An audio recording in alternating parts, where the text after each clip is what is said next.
development of adolescents' political views and ideologies, that is, what they consider desirable and fair in politics, remained unstudied for a long time.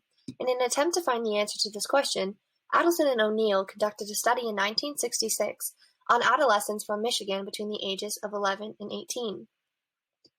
Based on results of their study, Adelson and O'Neill claim that cognitive changes are tied to how adolescents develop their political views and ideologies, and that political thinking becomes more sophisticated with age.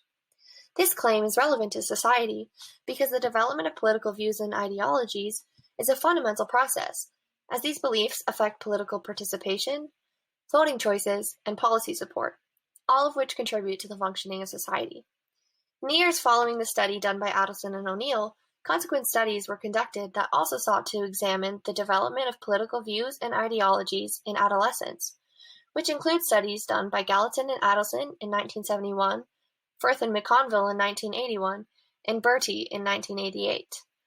The credibility of research claims is a crucial aspect to evaluate when looking at any research study to ensure that the information being consumed is accurate, representative, and free of any biases. For this reason, I will be investigating the credibility of the evidence for the claim made by Adelson and O'Neill by looking at the measurements and methodologies used in these consequent studies, as well as their generalizability. The first factor that needs to be considered when assessing the credibility of this research claim is the measurement used in the studies that support it. This refers to what behavioral assessments are being collected and how the researchers are doing so, which includes things like questionnaires, interviews, observations, and more. When looking at the measurement used across all three studies, it is evident that they all use vignettes to measure the development of political views and ideologies throughout adolescence. Vignettes are hypothetical situations that participants are presented with and then ask questions about to reveal their perceptions, values, and beliefs surrounding the situation.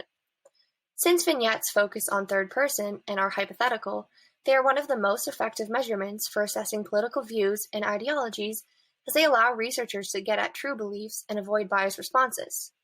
Since all of the studies use vignettes as their measurement to assess the development of political views and ideologies, this suggests that the research claim is credible, as the supporting research studies use the correct measurement to evaluate it. The following factor that needs to be considered when assessing the credibility of this research claim is the methodology used in the studies that support it. This refers to the whole design of the study that the researchers conducted to investigate the research claim. Cross-sectional study designs, meaning a sample of people taken on one occasion, provide support for correlational research claims, but they do not allow for researchers to determine causation. On the other hand, longitudinal study designs, meaning a sample of the same people followed over time, provide researchers with the ability to monitor change over time in relation to their claim. When looking at the methodology used across all three studies, it is evident that they all used a cross-sectional study design to measure the development of political views and ideologies throughout adolescence. Based on the research claim, a cross-sectional study design is not the optimal methodology to use, as the claim refers to the development of political views and ideologies throughout adolescence, which is a change over time. In this case, a longitudinal study would have provided better evidence to support the research claim. But since all of the studies use a cross-sectional study design, this suggests that the research claim is not very credible, as an optimal methodology wasn't used to evaluate it. The final factor that should be considered when assessing the credibility of this research claim is the generalizability of the studies that support it. This refers to how narrow or broad the research claim is generalizing to and whether it applies to the intended population.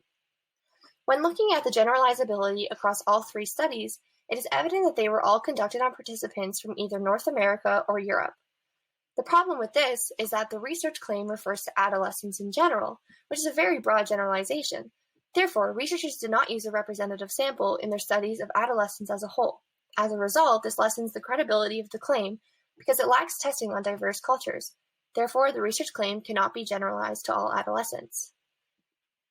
In conclusion, the claim made by Adelson and O'Neill can be considered somewhat credible because since the studies used a good measurement, it makes the claim credible. But because they use incorrect methodology and unrepresentative samples, these factors lessen the credibility of the claim. In order to deem this research claim as entirely credible, future research should include a longitudinal design to allow for the observation of the change in the political thought of the same subjects over time. Additionally, the research claim should be tested in diverse cultures in order for researchers to be able to claim that this effect occurs in all adolescents.